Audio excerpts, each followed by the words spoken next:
Hello everybody, this is Kenji aka Numatanami here for my YouTube channel, and well, let's do a KTK draft, shall we? There'll be more commentary than is usually on stream, but overall it should be the same. I might not try such craziness, but you know the deal, so we'll see when the draft fires. Alright, draft is underway, and we opened a pretty solid pack. Flying Crane Technique, quite a bomb. You do have to have some board presence, sure, but a lot of the time you can build a deck that kind of gums up the ground and then, well, just get them in one fell swoop, as it were. Heart Piercer is quite nice. Affectionately named the Flame Tongue Kavu of the set. In a format dominated by threes, rather 3-drop 2/2s, playing a Morph on turn 3 and then immediately following it up with a Heart Piercer is usually quite a huge game. There's a Bondkin here as well as a Debilitating Injury as well.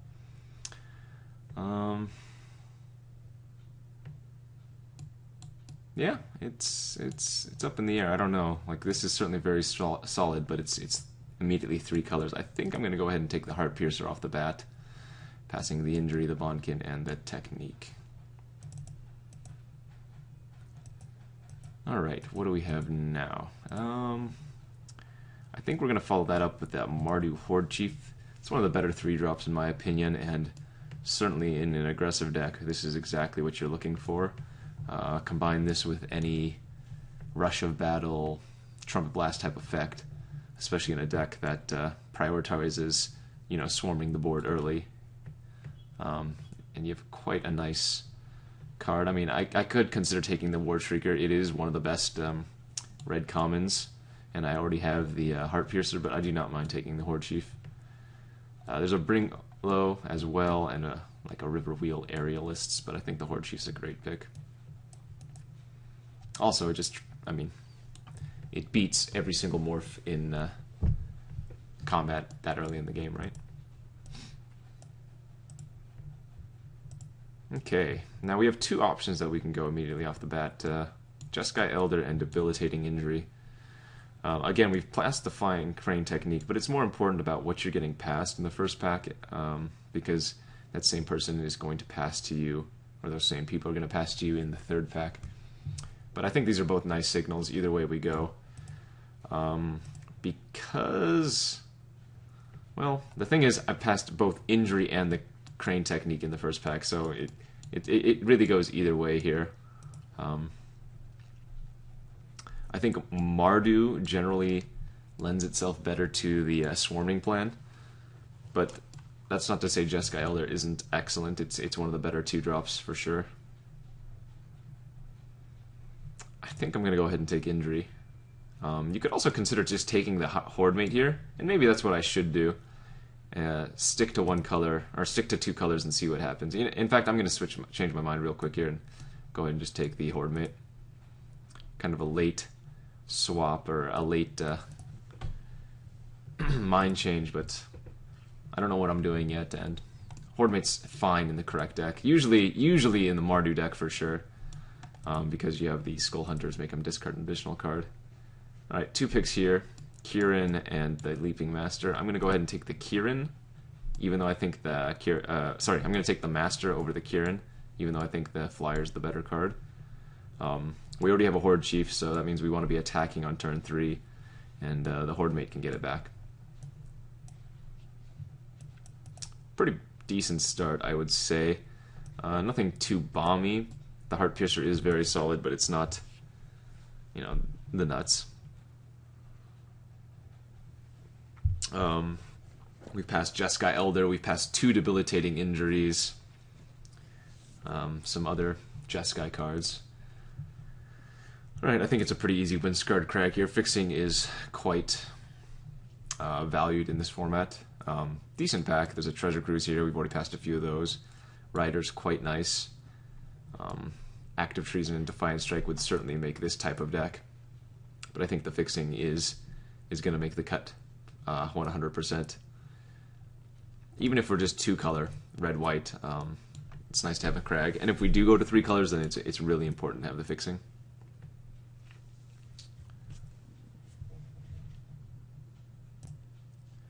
Alright, pick 6 is very good.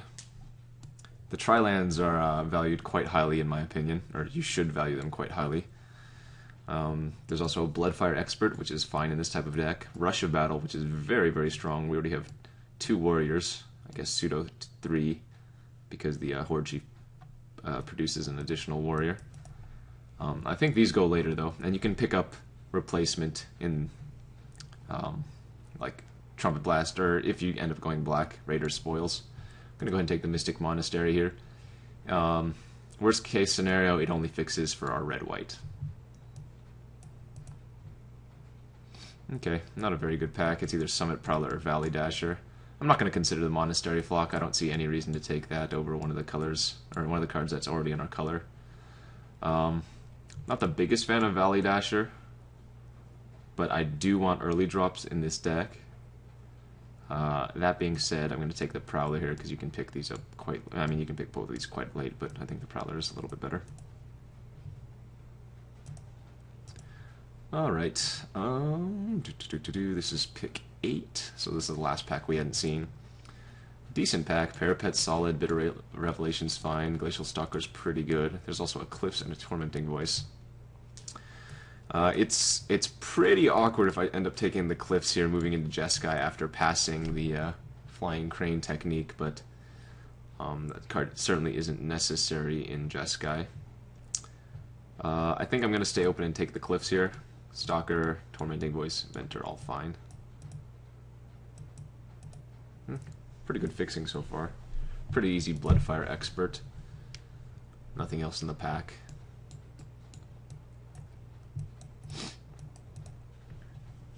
Overall, looks like we're going to be moving into certainly a red-white base. Yeah, maybe that's not even true. Red base. We don't have many white cards. We already have 3 pieces of fixing towards Jeskai, which is leaning me towards that direction for sure. Pretty poor pack. I've played Blazebringer, but I'm never happy with it. Scaldkin would be fine if we end up going Jeskai.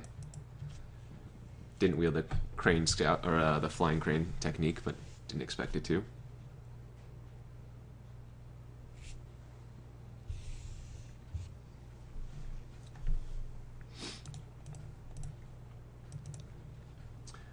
Goblin Slide actually has some potential, but given the fact that, well, of the 7 cards that, or maybe of the 6 cards I would like in my main deck, all of them are creatures. Do not think we'll be playing this at the moment. Yeah, double Scaldkin. Triple Scaldkin. Scaldkin is just an okay card. You're never super happy with it. It's fine if you get to play it on curve after playing like a 2-drop and a 3-drop. But for now I'm going to leave them to the side. Alright, we opened an Ivory Tusk Fortress. Can't really afford to take that. Doesn't do too much. Mardu Charm is quite good, and I certainly could take it here. But I just don't have the fixing, or I haven't really seen any of the black cards that I would want for that. So the 2 options really come down to the Horde Chief and the Leaving Master again. And again, Horde Chief's just one of the better 3-drops. Other good cards in the pack, Sultai Scavenger's quite nice. The Parapet again, some more fixing. We'll take the Horde Chief here, and if we're lucky, we'll wheel the Leaping Master of the Tranquil Cove. Yeah. Alright, well, I don't know how we got past a Creator's Clause. That card is very splashable and very good. Just go ahead and jam that.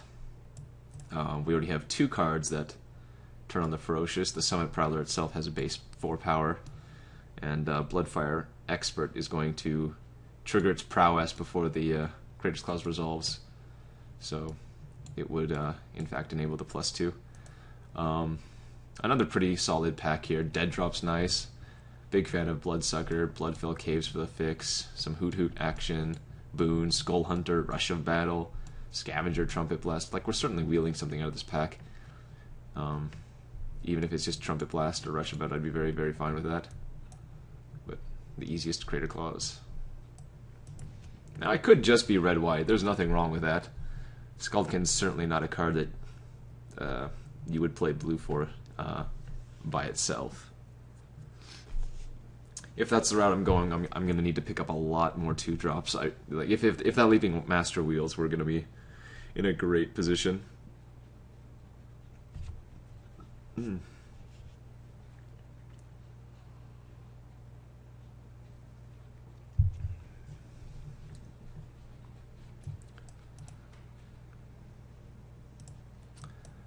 And, well, what we could always do is be red-white, splashing maybe like a blue card or two. Like if we pick up some late Ifrit Weapon Masters, with the lens that we already have, they're not bad to splash. Huh. Well, now it looks like we might be moving into a Mardu deck. Or at least taking a card that lends itself to Mardu. Chief of the Squale is quite nice. Bonkin is fine. Like I said before, Mardu Warshrieker is one of the better red commons. And then there's a Ponyback Brigade. We can certainly just stay open here and take the Warshrieker. In fact, that might be the best pick anyways. I don't have any black fixing, and Warshrieker's really, really solid. If you're able to raid it on turn 4 because of the amount of morph creatures in the format, you can also, or sometimes just, flood the board and overwhelm your opponent before they can do anything. Not the biggest fan of this pack. There are some okay cards, but nothing amazing. Bloodfire Expert currently just a 3/1 in this deck, unless we have our lone non-creature spell. But that being said, we're not really the Warriors archetype. I don't have a Rush or a Trumpet Blast yet, although I would like to pick one and hopefully pick one up soon. It's either one of these cards. I think the Take-Up Arms is going to have higher upside, especially in conjunction with the aforementioned Rush or Trumpet Blast. Pretty nice pack here. Pretty easy Aerostorm also. Don't think Deflecting Palm is a playable card. I know a lot of people like it, or at least they seem to like it. And it's fine in racing situations, but it's like a lot of the time it will just sit in your hand and rot. Yeah. Scion's good, but double blue not going to take. Looks like we might just be straight up Boros here. Or we could be potentially taking a Rough Rider. That being said, I think Rough Rider is good and all, but we have 2 great picks in the Mystic of the Hidden Way and Trumpet Blast. Again, with the Monastery and the Swiftwater Cliffs, it's not going to be too hard to splash a blue card, especially one that morphs, because you can always just cast it on turn 3 for 3 colorless. Although Trumpet Blast is something that we need to pick up eventually, that or Rush of Battle, and hey, I'll take it now for sure. I'm a huge fan of Trail of Mystery. Unfortunately, I cannot take it at this time. Tracker's a fine pick, although pretty unexciting.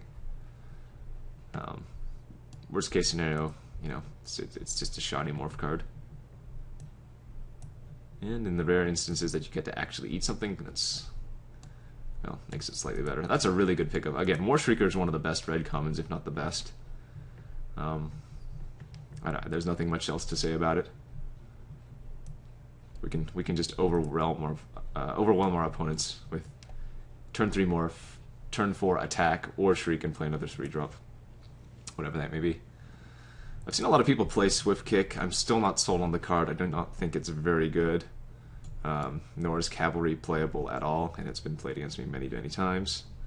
Witness of the Ages, though, is perfectly acceptable. It trades with a lot of the trades or eats a lot of the common morph creatures, and well, it's a morph itself and fits into any deck. So don't see why you wouldn't take it.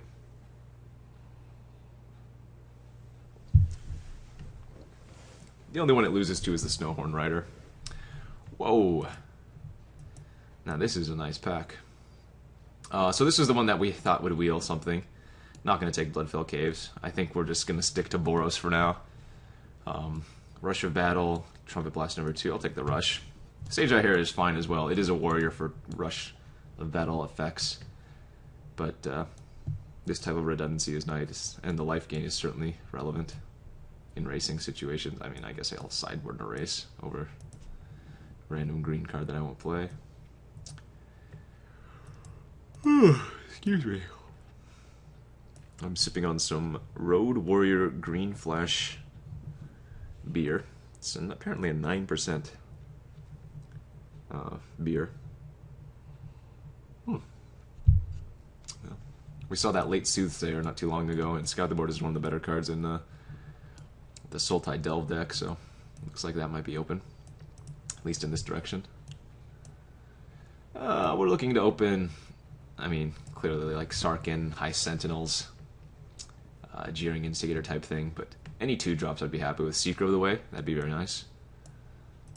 We did not wheel the Leaping Master to note in our initial pack. Have quite a few 3 and 4s, which is not uncommon, especially the 3s in this format, but really, really need to pick up some more 2s. That's how this deck functions. It just starts a little bit faster than the opponent. Well, opened one of the best 2-drops in the format in Heir of the Wilds. Green card, though, I cannot take it. I think here I'm actually going to take the Jeskai Student over the War Shrieker number 3. Again, we always want to turn on these Horde Chiefs, which we have 2 of right now. And Student actually gets surprisingly large with any of the pump effects. Like with Trumpet Blast or Rush of Battle, it's a 2-mana, 2-power creature, and then it gets pumped up for 2. So you're attacking for 4 with Jeskai Student by itself with Trumpet Blast or Rush of Battle. And that's not even including if you have any other ways to pump it up that turn. It's a fine one. It also attacks profitably into most morphs. Like if you're on the draw and you play Jeskai Student on turn 2, your opponent plays a morph on turn 3, you can pretty much without fear attack the student into their morph creature. Usually they don't block just because, well, you can randomly eat their guy with any trick, and that's usually going to let you turn on your raid without any fear, rather. Whoa. Yeah, this pack is really good. Feeder Resistance is one of the best white well, probably the best white trick there is in the format. That being said, there is an Abzan Falconer, which is pretty much the best Outlast creature you can pick up. It's a 3-drop that's a 2/3, which is already above curve because of, again, morphs in this format, and the Outlast is 1. Plus it's flying. Yeah, well, the Falconer is just about the best Outlast in my opinion. Probably even better than the Herald of Anafenza. Passing a Rush. We're certainly not wheeling the feet. Again, 2-drops, 2-drops, 2-drops. Leaping Masters, Secret of the Ways. Horde Ambushers are also very good. Alright, looks like we won't even need to wheel that other Feeder Resistance. We're getting one here. This is pick 3? Yeah, pretty good. I'm not going to complain. Blood Fire Expert's great. But yeah, feet is feet. What are we passing? Some nice Sultai cards again. Weapon Master, which we could easily splash. Mystic, which is not really hard castable, but again splashable in the sense that you can morph it, and then if you happen to have your blue source. Oh my, Mardu Ascendancy.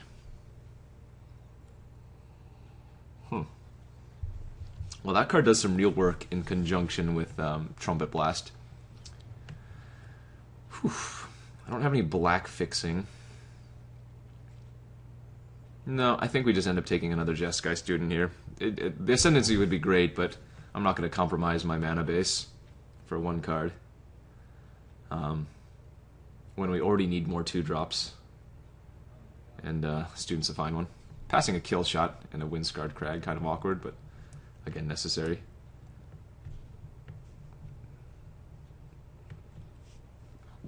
Pretty poor pack for us. War Behemoth is fine. Another morph that attacks pretty well into most other morphs.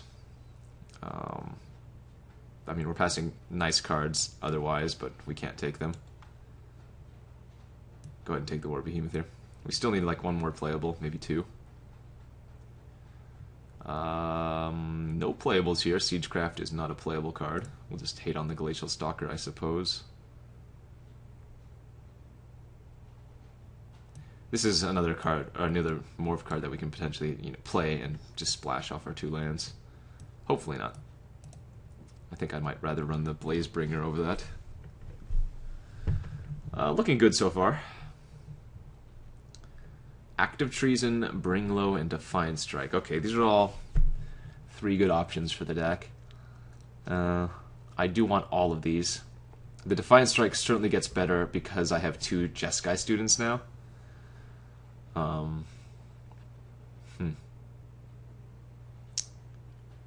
I think we just end up taking Bringlow though. Another removal spell is nice, and I don't have too many at this point.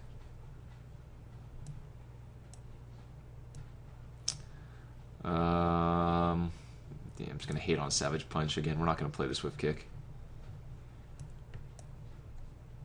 All right. Oh, we got our deck. 22 cards. Gonna be 18 lander. I could probably get away with 17 lands if I find one more card worth playing. But if not, 18 is perfectly acceptable. Barrage of Boulders is a very, very good sideboard card. Maybe not so much in our deck, but in Teamer, certainly.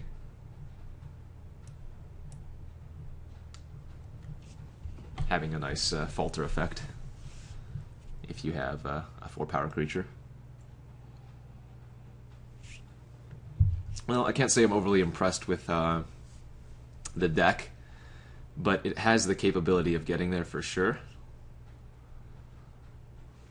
Both of these cards are quite nice. There's a Bloodfell Caves in the pack too, that's interesting. Yeah, I think we'll go 18 lands. Oh, well. I mean, if they don't deal with the Expert, it does a lot of damage. Could run that like this in 17. I don't have very many mana investments in the deck, just the Falconer, and that's a single white source. I don't really ever need to hit 5, although it's certainly nice with the 3 morphs that we have. And I think I'd rather get land screwed in this deck than flooded. Yeah, I'll go ahead and run just 17 lands, including the Monastery and the Crag. Granted, this deck wants lands to come into play untapped, but yeah, that's going to make our mana a little bit better. Actually, I could probably get away with not running these lands at all and just run 9/8.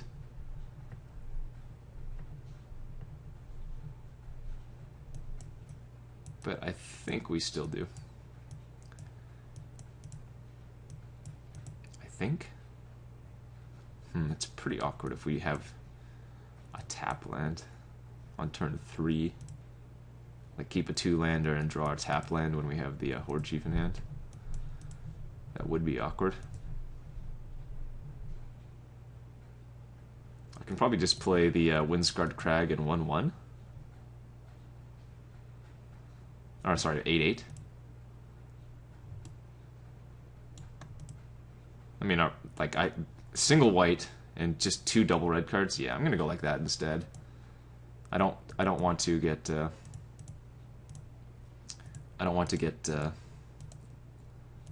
one of my comes into play tap lands when we really need it untapped. All right, I think that looks good. I'm running 8/8 and 1. Yep. Sideboard is pretty poor, but that's usually the case when you're 2 colors.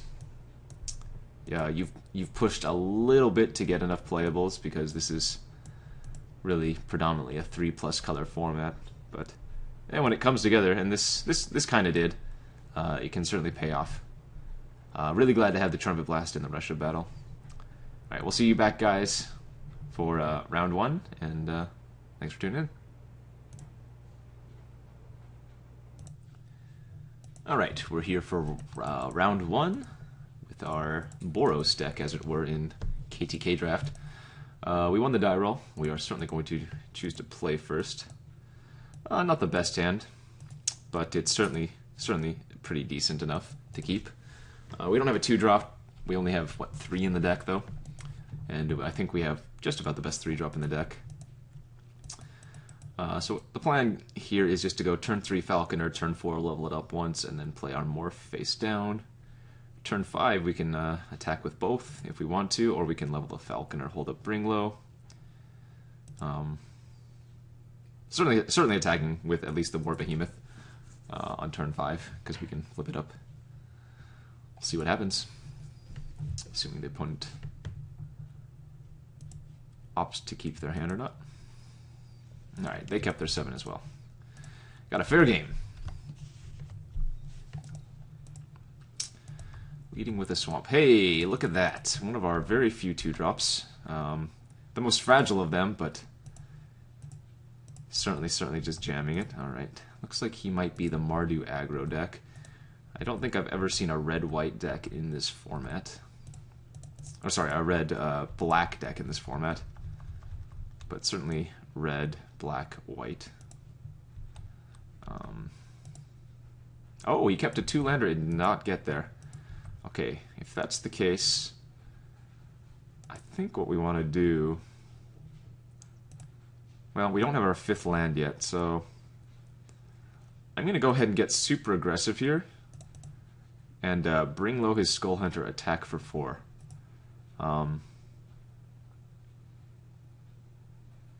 Yes. Falconer is pretty resilient to early removal. Can't die to debilitating injury. It could die to a Mardu Charm, which we did pass, but he would need to hit a white source off the top, like that. But that would die to Mardu Charm anyways, even if I had leveled it up once. So what we can do now is level up the Falconer next turn, give this flying an attack in. Ah, yeah. Mardu Charm indeed! Can I call it or can I call it? We're going to go ahead and lead with the Witness here, because if we flip it, or if we draw an untapped land, next turn to flip it, it'll be a 4 damage creature as opposed to 3/6. And there aren't too many things I'm scared about him playing if we hit a land here. Alright, good stuff. I'm actually just going to attack with the Witness because we have Rush of Battle in hand. And then when he... Oh, he did block. So this could be a Ruthless Ripper. It's still worth it to flip.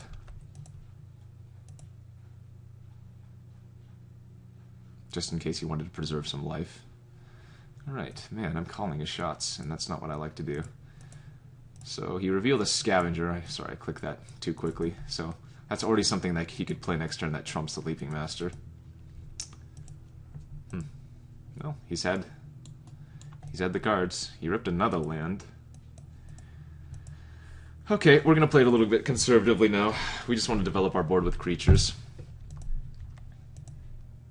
I could attack the Leaping Master into the Scavenger and then Heart Pierce it after blocks. But, again, with Rush of Battle in hand, we just kind of want to flood the board. The more creatures we have, the better the rush is going to be.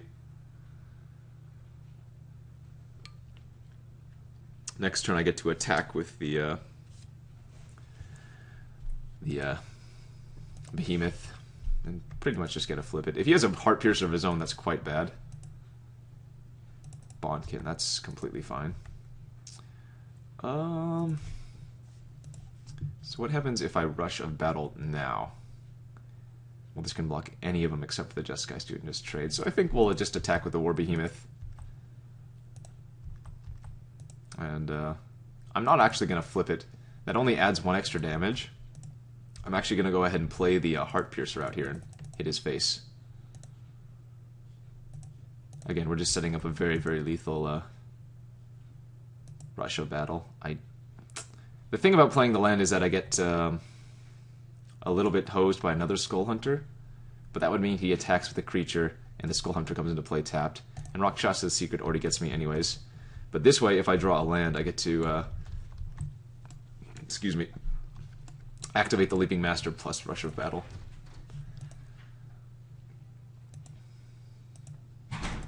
So hopefully this works out. Alright, he is attacking. So again, if this is a Skull Hunter, I have to discard the Rush. Oh, he's just playing another Scavenger? That's completely acceptable. War Shrieker. Yep, that'll kill him. So, Rush of Battle is going to add 2 damage to all of our creatures. It's going to trigger the Prowess on the Jeskai student, which makes all of our creatures base 2 power anyways. And, yeah. 8 damage, that is.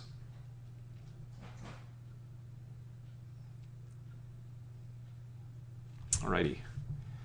Opponent got a little unlucky there, but he started ripping lands quite well. So he is the Mardu deck that we were passing to. We only passed 1 other War Shrieker, so I shouldn't be too concerned with that, hopefully.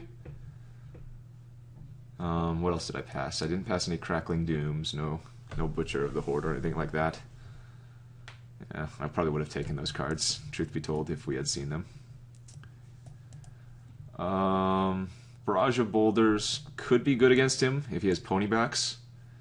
Again, it's generally not going to be relevant for the Ferocious since I don't have too many big creatures. In the dark, though, I'm not going to bring in the Barrage. And, well, other than that, our sideboard's quite poor. Go ahead and ship it back. Feat of Resistance is probably the card that we want to draw. Oh, there it is. This is certainly a keep. Got a 2-drop that attacks into him very well. Got some nice sustain ability.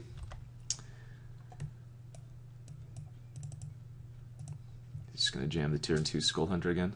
Yep, looks like it. That's so awkward for him when you play a Jeskai student. Very, very good draw there, especially when we have the Rush of Battle in hand.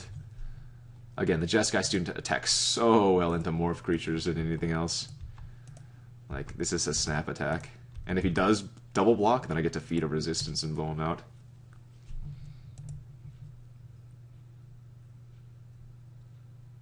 If he double blocks, we're going to get Pro Black, in case it is the Ruthless Ripper that we saw. Alright, I could eat this, but I don't think there's any reason to when we can certainly just develop our board presence. No attacks, no plays, just land pass. I think here we're going to attack with the Horde Chief and the Student, and just pass priority if he ends up double blocking one of them. Okay, so no reason to add feat here. We'll just have him take his 2. Play out our Bloodfire Expert, I think. Yeah, the morph is fine and all. I don't have my 5th land yet. We just ripped our 4th. Okay, so this could be a Ponyback, this could be Bondkin, this could be a lot of things. It makes attacking with like Bloodfire Expert a lot worse. We did rip our 5th land, which is nice. I'm not worried about Kill Shot or anything like that. It's just the Ponyback that kind of scares me. So he can throw the Pony and one of the tokens on the Jeskai student, or the Pony and one of the tokens on the Horde Chief, which we're completely fine with. In fact, we kind of want that to be a Ponyback. We'll have to see what... Okay, so if he's blocking the 2/3, it's most likely going to be like a Bondkin, a War Behemoth. War Behemoth is worst case scenario, because then I can't eat it with just Feat of Resistance. So we pass priority, see what it is. It is the War Behemoth. Okay, now the question is it worth saving and using Feat there?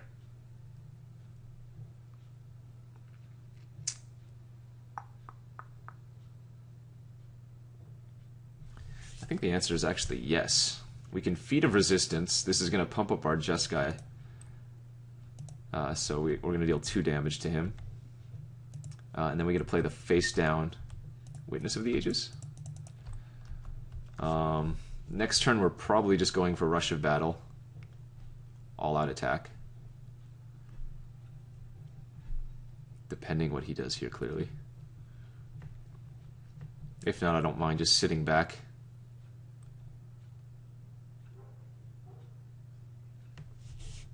Because we can just morph the Witness end of turn, or bring low something end of turn. if we just pass. I think we want to be aggressive, though. Unyielding Krumar. Okay, that makes it a little bit awkward. Ooh.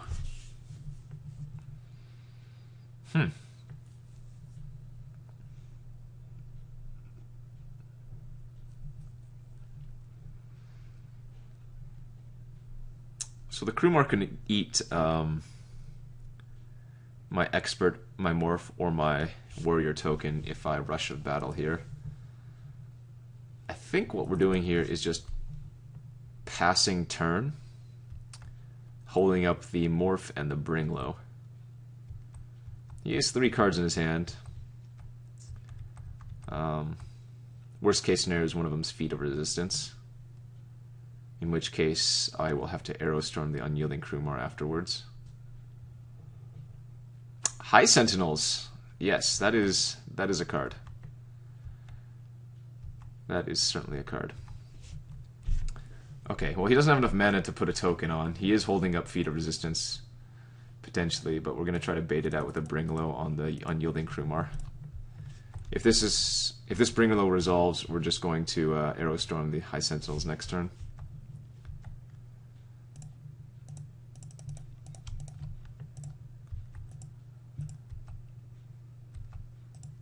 Alright, perfect.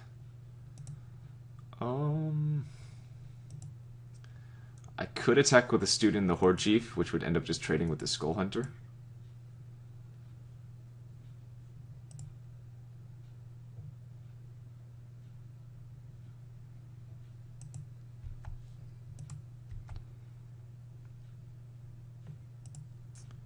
Because he clearly doesn't have anything to do if he didn't save his High Sentinels. I don't think I mind trading for the Skull Hunter. Which means we can even get in with the Warrior token. If we don't want to attack with either of these because the Skull Hunter can just trade up straight up for it. But attacking like this means he either gets to eat the War Behemoth, take some damage, or he's going to double block one of my guys and I get to eat the Skull Hunter, getting a little bit of damage. Which is what ended up happening. The fewer creatures he has, the better. Just playing more lands. Oh, it looks like he drew a Sentinels, or whatever, the Scavenger. I don't know why he's exiling cards. Does he actually have something to hold up? He has 1 card in hand. Ah, Rotting Mastodon. Well, that's a good one versus me. Huh. I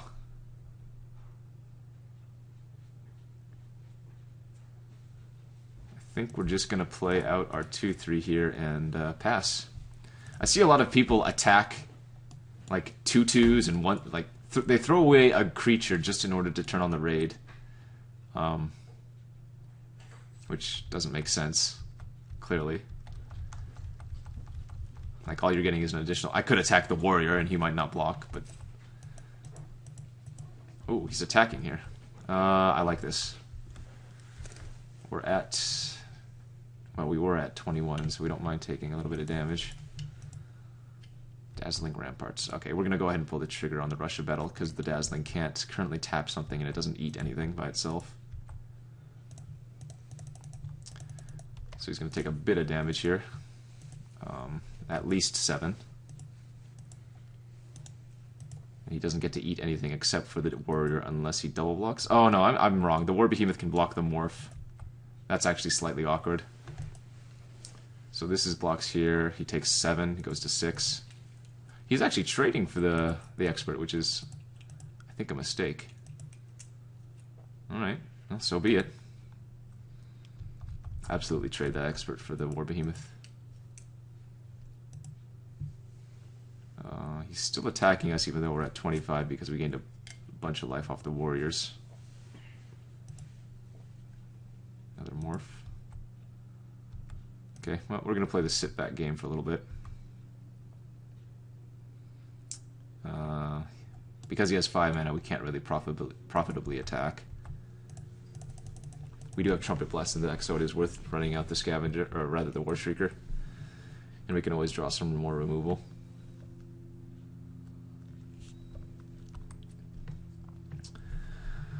We already burned our Arrow Storm, so that's not an out. I'm playing the long game now. Let's be flipping the Witness end of turn.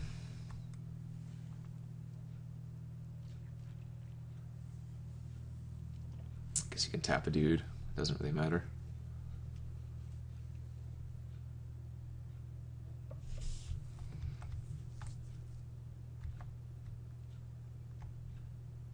Scavenger beats. 2 cards in hand. Presumably one of them is a land. Alright.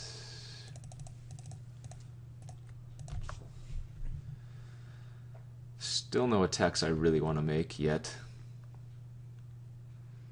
He'll just end up trading the pony back for my 3/3s or something similar to that. Or a token for my 3/3.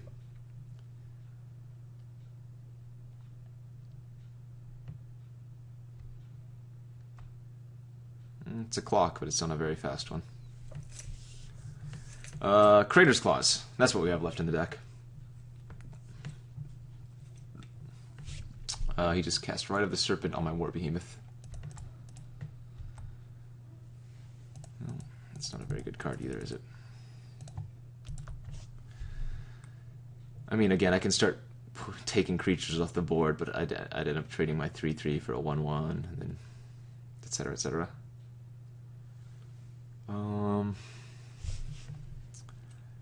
Attack, attack, attack, attack. Trades for a 2/2. You know what? I think this is actually fine. The only creature that he can eat for free is the Student. And that's if he double blocks it with the Mastodon and the Pony back. Otherwise, I gotta take some creatures off the board.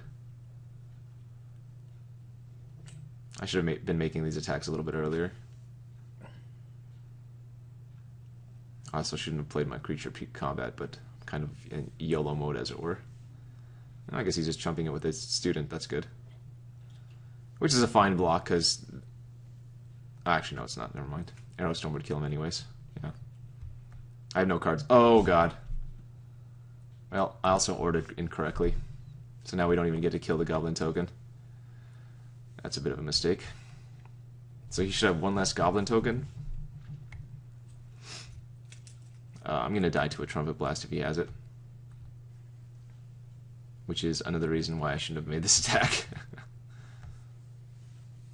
Alright, does not have it clearly.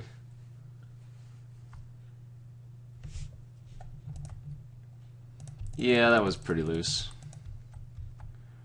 We're on the draw Crater's Claws plan before he can kill me plan. Both of these attacks are good here. And in fact, this one's fine too. If he wants to kill either the Witness or the Inoc Tracker, he's going to have to block it with a lot of 1/1s. Actually, he can't kill the Tracker, never mind. Ooh, he's triple blocking the Student, though. That's really good for us. Again, one of these Goblin tokens should already be dead.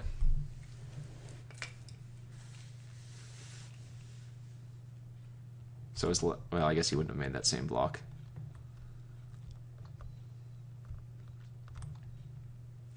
Fast and loose.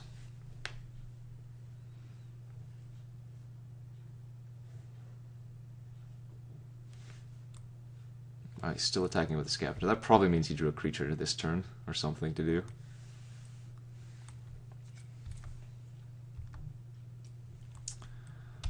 Kill shot, maybe? I mean... 3, 4, 5, 6, yeah? We're still attacking with everything. He can't kill me on the board with a swing back.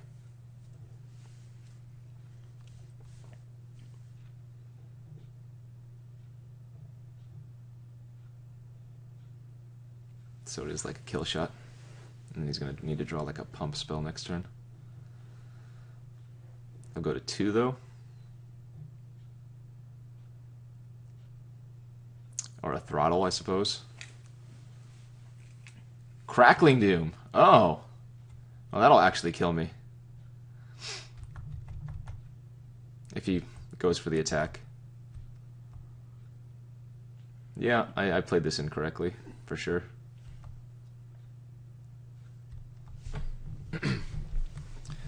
Alright, looks like we're going to game 3.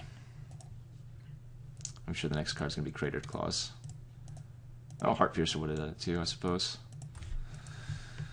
Alright, well, too many big butts.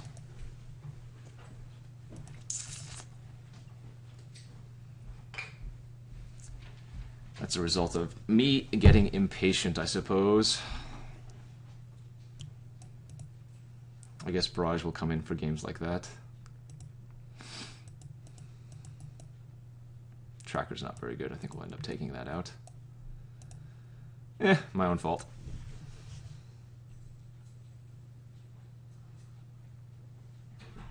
Got careless. Forgot to kill one of those tokens. Ended up throwing away creatures. Good to know he has a Crackling Doom, though. Well, this has our win con in Crater's Claws. If we could hit a 2-drop, oh man, that would be nice. But just running out the Horde Chief on turn 3 is fine.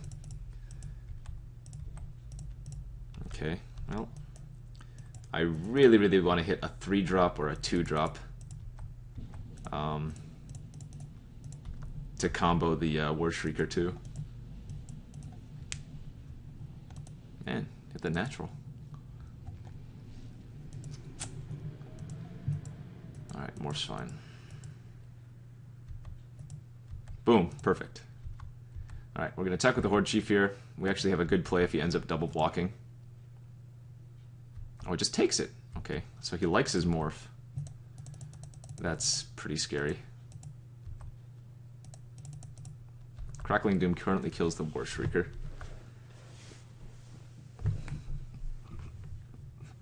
Excuse me.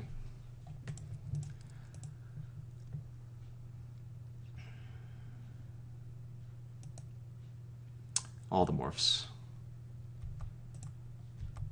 Okay. I'm going to attack here with both of these. See if we can make a favorable trade, 2 for 1.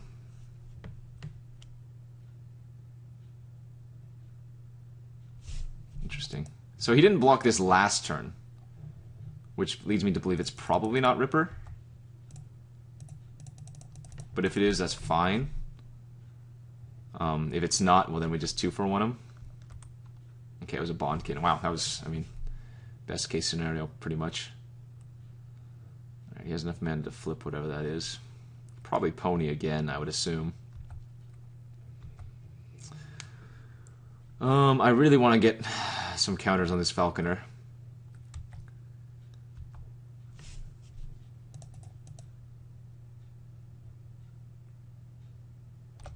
Yep. Oh, it's not Pony. Oh god, I just got hooked. If that's an Abzan guide, that's really bad news. Off that green source.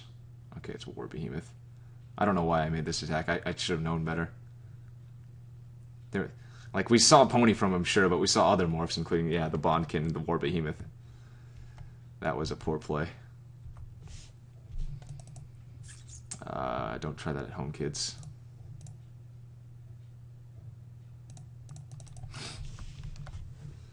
Our Ferocious is turned online, so we just want to draw some lands now for the Crater's Claws.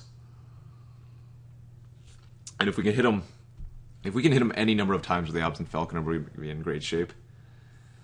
That was not a Rite of the Serpent, which was my concern at that time. Boom, perfect.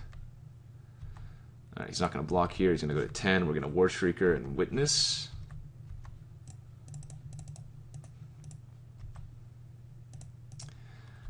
This could mean he's running Dune Blast. It also could mean that he's just playing it as a black-white source. So, as long as we don't see a Dune Blast, I think we're okay. This just looks like another Scavenger, which is fine. Or whatever else you played. Yeah. Yeah, double Scavenger is very good. Ooh, he got the Mardu Ascendancy. What can I do here?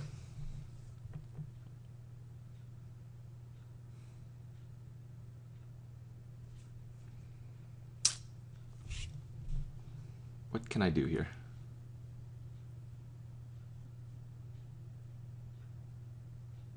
I think we actually attack with everything.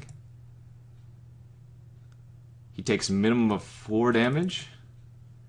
I don't think he blocks the expert, which means he takes 1, 2, 3. Yeah, I think we just snap attack with everything. I think he might just double block the falconer and eat one of my 3 power creatures.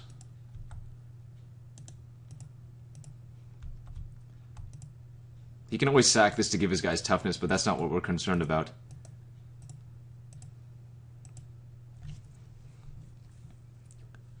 Really? He is blocking the prowess. Huh.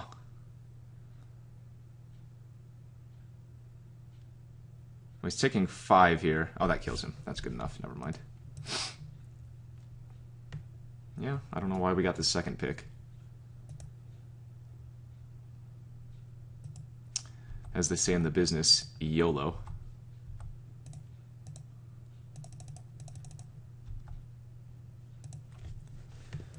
And just like that, we will see you guys for round 2.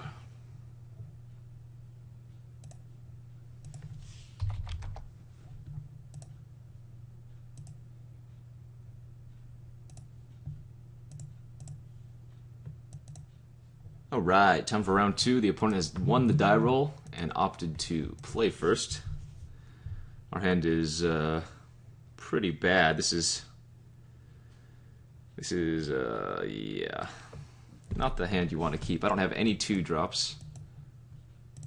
Well, actually, it's not that bad. We have all of the late, or I guess these 2 cards are late game cards that we want. We have a 3-drop, which is pretty much the earliest card we can ever play, if I remember right. We have 3 2-drops that we can ever cast. This is our current deck, I believe. Yeah, we have 3 2-drops. We're on the draw. We have plenty of time. You know what? I'll keep this. It's a little bit bad, but we can always draw into things, and we have 3 turns to do so. Again, drawing a 2-drop would be the nut. Opponent's on looks like Sultai. Yeah, lands are fine. I needed to hit 5. Now let's just draw spells from here on out, and I'll be happy. Although if our curve starts morph into Bringlow, that's also not terrible. Well, nothing but lands is not where we want to be. 3 straight in a row is quite bad. I don't think I can afford to block here. Ooh, 4 color. Wait, 5 color? I can't afford to block here. I need this creature since we haven't drawn anything else. We can always just Bringlow something. Bellowing Saddlebrute would have been the worst for us. So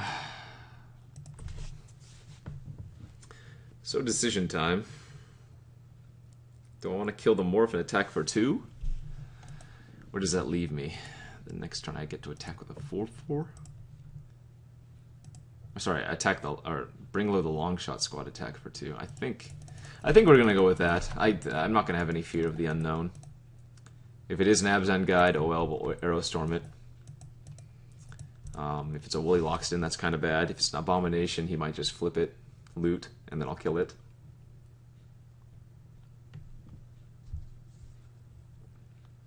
Armament Core. Okay. Alright, well, he went 1 on each, which is good.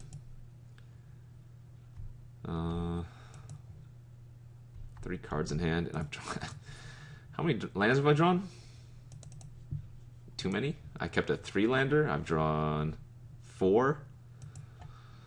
And 1 Jeskai student. Alright, well, at this point we're too far behind. I need to Aerostorm the Morph and hope.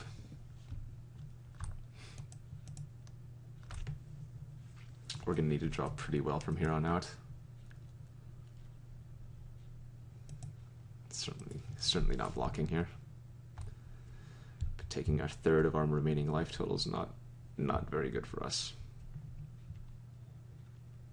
Alright, we can attack into that. Cannot attack into that, I lied. We can feign the Canyon Lurker attack. It doesn't really do too much, though.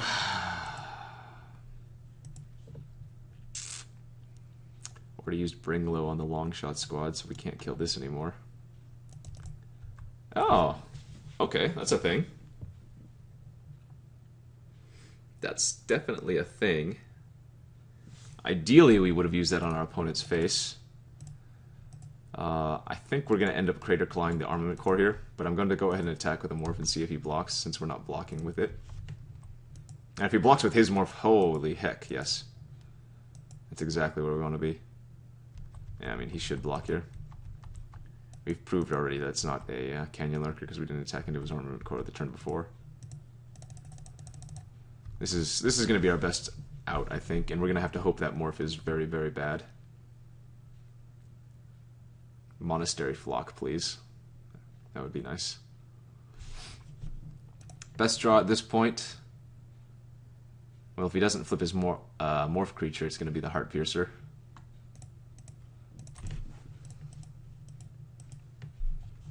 If he flips Woolly Loxodon or something like that, then we're probably just dead. Okay, that gives me hope. If he didn't flip it with that much mana, it could definitely be a bad Morph card. I'm actually just going to pass here and flip my Morph instead of playing the second Jeskai Wind Scout. Student, sorry.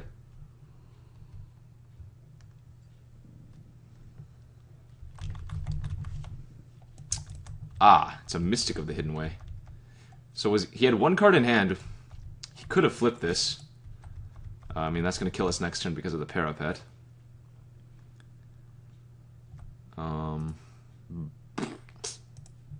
Yeah, I need to draw the Heart Piercer. Only out. I didn't flip end of turn, that was a mistake. Oh, shoot! That's a huge mistake. God, we might actually get there. But I forgot to unmorph my stupid Morph. I mean, the Parapet would have snap blocked the 4/4 anyways. But I could have killed it? Oh, man. The spew is real. Well, now I'm scared.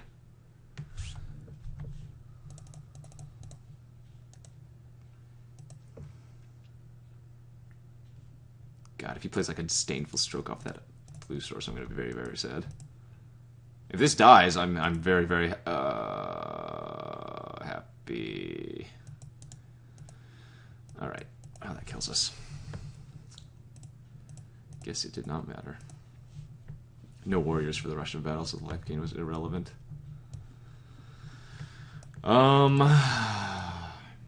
Yeah, our hand just didn't pan out. We didn't have any creatures but the Witness for quite some time.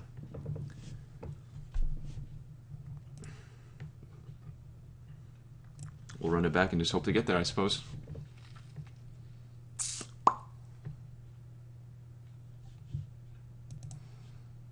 Alright. Clearly choosing to play first.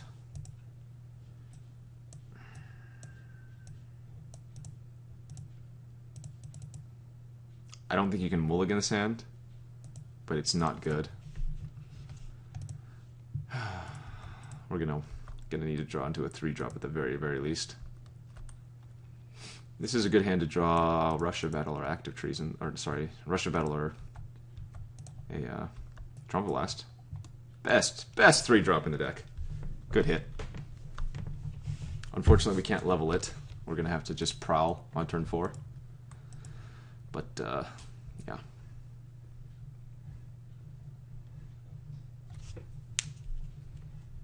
Parapet?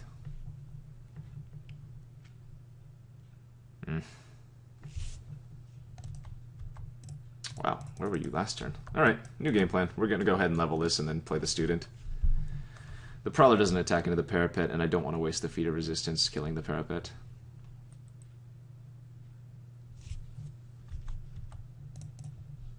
We just need to start getting damage on him.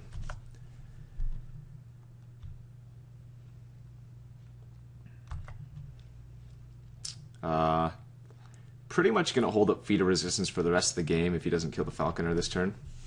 That's our current win con. I think this is an easy block. If he wants to use a trick to kill the Jeskai Wind student, more power to him.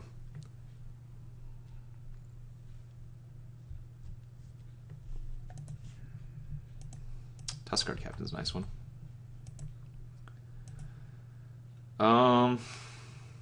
So he could have like a throttle next turn. I'm super tempted to level this and then play Summit Prowler. But again, the Prowler doesn't do much. And this is our best win con.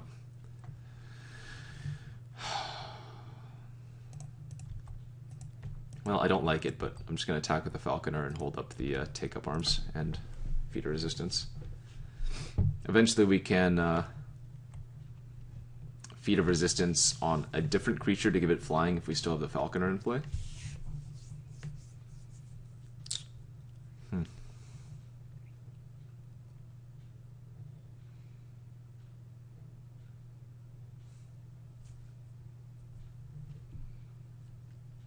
I mean, we're not under too much pressure at all. The Wind, not the Wind Scout. I keep calling it the Wind Scout. The Jeskai student blocks either of his creatures by itself right now. Well, the temptation is there to take up arms if he attacks with both. Certainly is. The problem being that we know he has the Dragon Boon Scale. Dragon Scale Boon, whatever. Ah, pre-combat. Okay. So let's see if he attacks.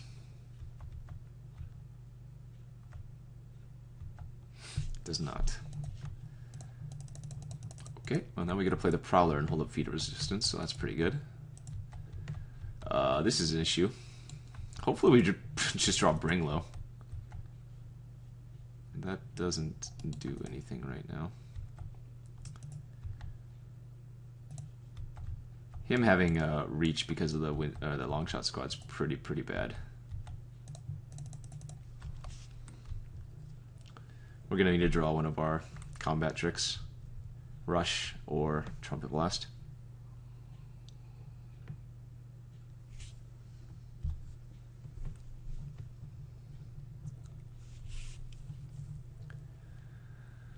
This is the point of the game where I might just have to level a Falconer and keep passing.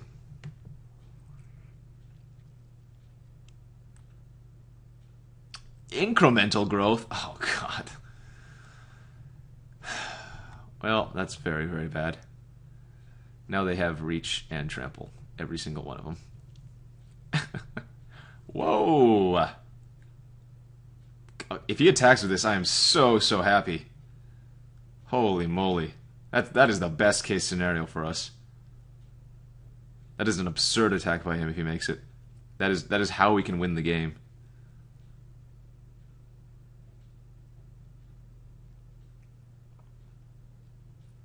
Oh my God, yes, please. Please do this. Please give me an out.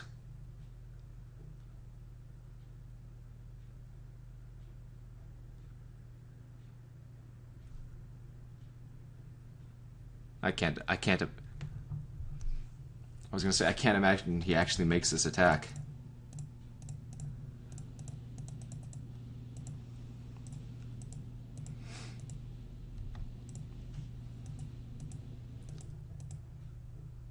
He doesn't even kill he doesn't kill a single creature because of the feeder resistance.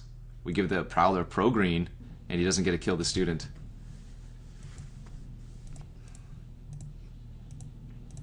Yeah, and the Prowler gains flying, by the way, because of the Falconer. He just made a huge mistake. That's the greediest attack I've ever seen.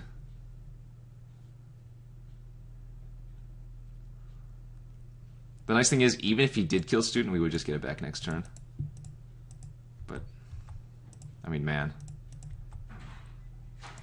In fact, I think I'm going to actually attack with everything. Get in for 2 extra points of damage. I assume the student gets blocked by the Tuskguard Captain, and then I can just Horde Mate it back. Oh, okay. Yeah, that's fine too. 5, 8, 9, 10. He goes to 6.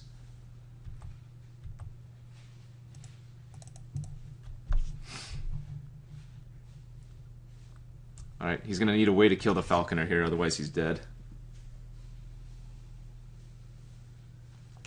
Savage Punch is worst case scenario because he gets to hold up mana.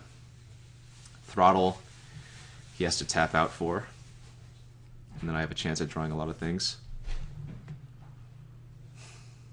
He might be trying to bait me into attacking with the Summit Prowler here too.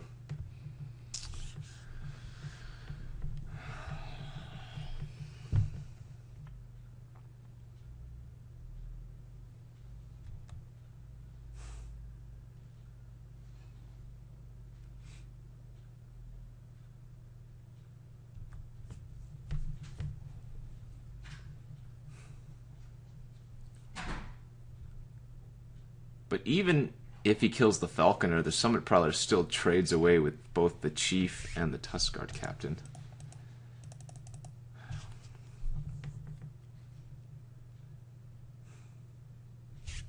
No, it's not a good attack with those. Alright, well, show me the removal spell for the Falconer. Okay, it looks like Throttle. Sure. Again, this either trades or bounces off the parapet. Either of which I'm fine with.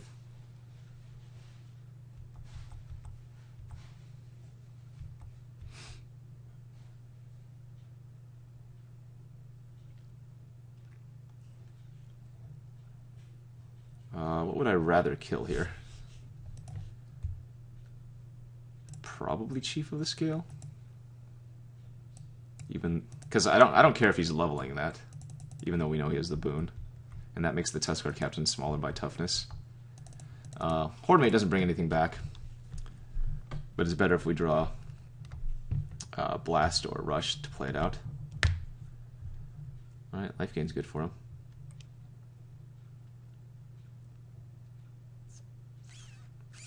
I mean, he can easily just outpower us if I don't draw anything. I could just draw Weenies and he draws, you know, Pine Walkers and Loxodons and whatever this is, Abominations, sure.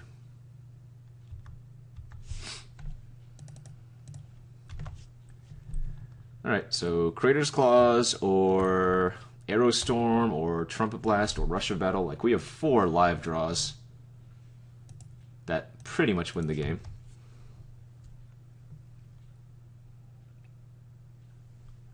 I'm probably going to be dead here in 3 or 4 turns.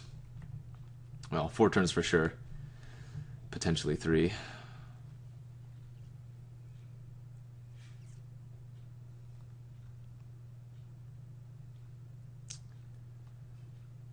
Got a few outs. Got a few outs still.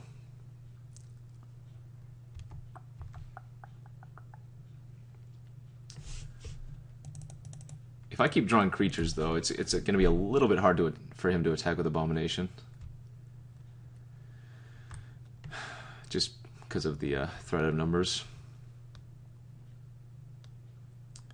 Although I suppose he has 2 draws to find a creature if he keeps attacking with a bomb.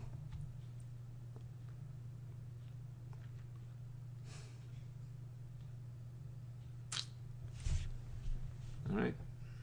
3 turns. Arrow Storm. Trumpet Blast. Rush of Battle. Crater's Claws. No attacks. Alright, so he didn't draw a creature. He played a land, it looks like. Plains. 1, 2, 3, 4. Takes 2. Alright, so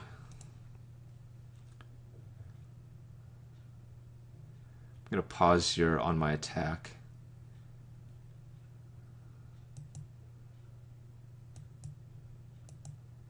I'm going to just select the prowess creatures. Make him think I have maybe a spell in my hand that I drew.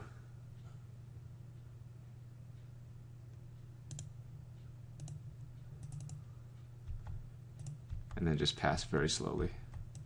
Make him think I have an instant in hand. Okay, he forgot to use the parapet.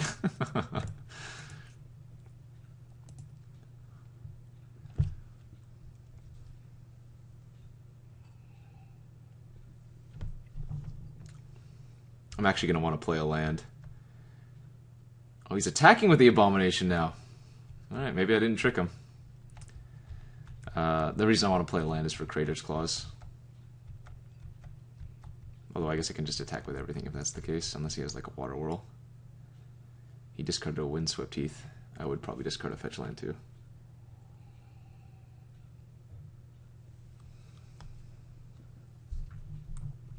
Uh-oh, this is big.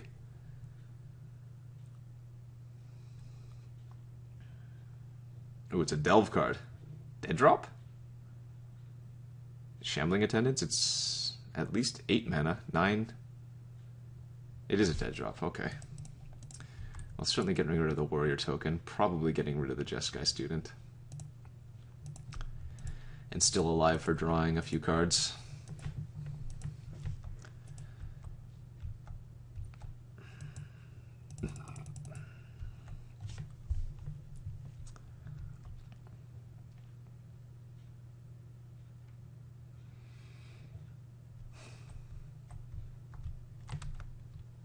He remembered this time.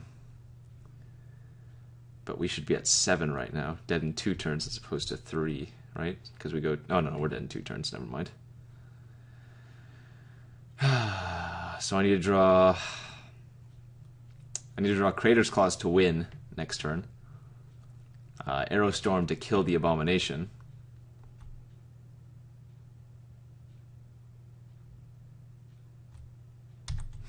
Okay, well...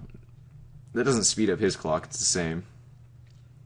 But that means I cannot kill the Abomination if he puts any number of counters on it. Ugh. Yeah, we drew over half of our lands. That's not good. 5, 6, 7, 8. In fact, we've drawn the same amount of lands as spells. And we're running 17 lands. It's Crater Claws or bust.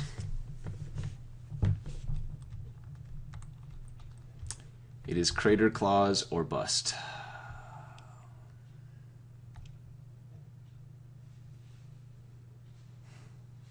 1 in 22. Those are not favorable odds.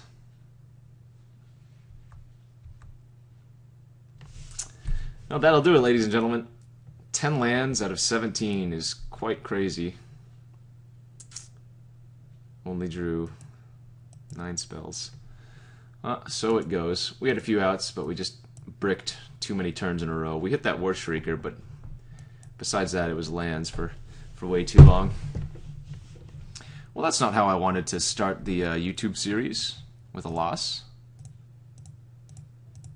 Oh my, but I guess we were just never getting there anyways, were we? Alright, well, hopefully you enjoyed, even if we lost in round 2. We'll see you back next time, guys. Take it easy.